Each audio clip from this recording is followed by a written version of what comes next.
तो कारगिल वॉरच्या वेळेस होता की अच्छा. जे माझ्या युनिटला मिळालं की तुम्ही जाऊन हल्ला करा तिथे.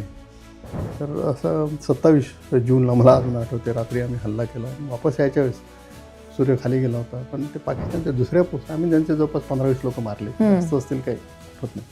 आणि येता येता त्यांनी पाहिलं की हे जात आहे आणि जे ऑफिसर असतो त्याच्यावर रेडिओ सेट असतो त्याच्या जेवणाबरोबर, त्याला वाटलं इथे कोणतरी मोठी व्यक्ती आहे. मग तिथे त्यांनी फायर आर्टिलरीचं डायरेक्ट करून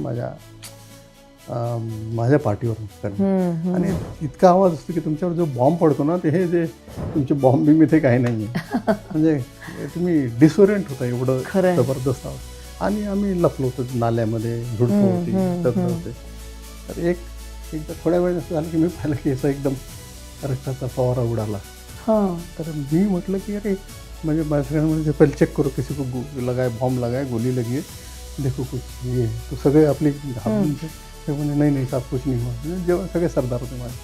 आणि मग मी पाहिलं की माझ्या तिथे लागली होती. बापरे. फवारा उडी तिथून असा उडत होता.